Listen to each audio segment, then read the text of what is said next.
My building administration came to me during my lunch period and told me that they needed to be taken down by the end of the day.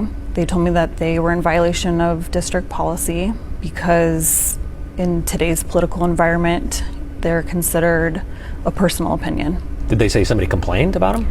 No. I asked if anyone had complained about them, and they said, no, we just want to protect you from that if that were to happen. In this political environment? Mm-hmm. That is not acceptable. Yeah, I was told a couple things. That everyone is welcome here is not something that everybody believes. So that's what makes it a personal opinion. You were told this? Mm-hmm. That not everybody believes everyone is welcome? Right. Okay. And who told you this? Who was the one saying that not everyone believes this? My building administration and district personnel. Face to face, they told you this? Mm-hmm. What was your response to that? Because I was told to take it down by the end of the day, I did so. And the following few days, I just was so unsettled by it. And so I went back into my classroom and put it back up. And I emailed my principal and said, I don't agree. I don't agree that this is a personal opinion. I feel like this is the basis of public education. And what was the response to that? They came to talk to me and again asked me to take it down. And I said, I'm not interested in taking it down. That's when the district higher-ups got involved.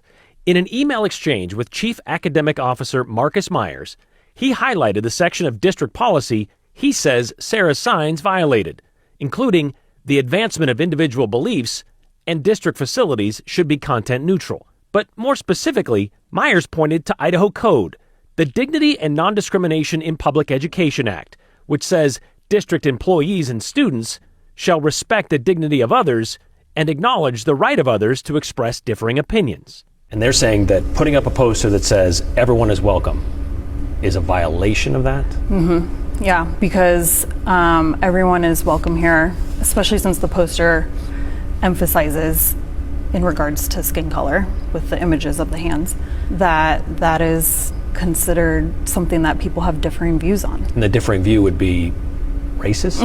I mean, I can't even wrap my head around what other differing view of it would be. I mean, except for something that's exclusionary. So everyone is welcome here really isn't a personal statement. It's non-discrimination. It's verbatim on our Explorer Way posters. That's true. Sarah says these posters, made by the middle school principals and put up in every classroom, lay out what it means to be a Lewis and Clark explorer, welcome others, and embrace diversity. Isn't everyone is welcome here the same thing? It is welcoming others and it is embracing diversity. And these are the students that are in our community.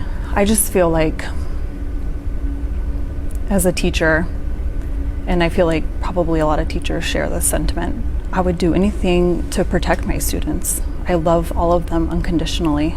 We protect them from danger. Quite literally would take a bullet for these students. And this is the one small thing that I feel like I can do to speak out against this and stand up for them, to protect them from being affected by racist sentiments affecting their classroom. I find it hard to grapple with the fact that the reason why this poster needs to come down is because there are people outside of our school that disagree with it. Sarah says she realizes it's just a poster, and she knows her students already know they are welcome. But this is about principle. She told us it's important to not be complacent in something she feels is just wrong. To be clear, we did reach out to the West Ada School District several times to get their take on these signs. But we were told Marcus Myers, that'd be the chief academic officer, is, quote, not interested in being interviewed. Please refer to the statement we sent earlier, they said. A statement that does not answer any of the questions Sarah Inama had about how, specifically, her Everyone is Welcome Here sign violates district policy. The statement just repeats the part about anything put up in the classroom has to be, quote, content neutral and conducive to a positive learning environment, end quote. It even includes examples of what is allowed, like, well, the Idaho flag, or a flag used to teach world politics, but only temporarily. Say, in a Spanish class, can a Spanish flag be used to show all the countries that speak Spanish? Who knows? You can put up a periodic table in a chemistry class, or you can put up a constitution in a civics class. Got Teacher of the Year? Cool. Display that proudly. Your school won the state wrestling tournament? We'll allow that. Proud of the college you went to or a fan of the Seattle Seahawks? That's fine. Any artwork from the class or a field trip photo, as well as any promotions of school teams and activities, those are all good. Even personal family photos are no problem. The district even put in an including but not limited to clause with this policy, but apparently everyone is welcome here is beyond their limits. In that email, trying to show Sarah where her poster violates policy, the district directed her to that Idaho code that we mentioned, the Dignity and Non-Discrimination in Public Education Act, passed in 2021. Remember that? Well, because Idaho schools were riddled with critical race theory, this law says, saying anything that, quote, inflames divisions on the basis of sex, race, ethnicity, religion, color, national origin would not be allowed in Idaho public schools. No school shall compel students to personally affirm, adopt, and adhere to any tenet that any sex, race, ethnicity, religion, color, or national origin is inherently superior or inferior. They told Sarah she had until the end of this school year to remove or replace her signs with something less violating. What if she doesn't? I don't know. The question still remains, what could be less illicit that would elicit less of an uproar than everyone is welcome here? Especially when there's already something in nearly every classroom that says, welcome others and embrace diversity.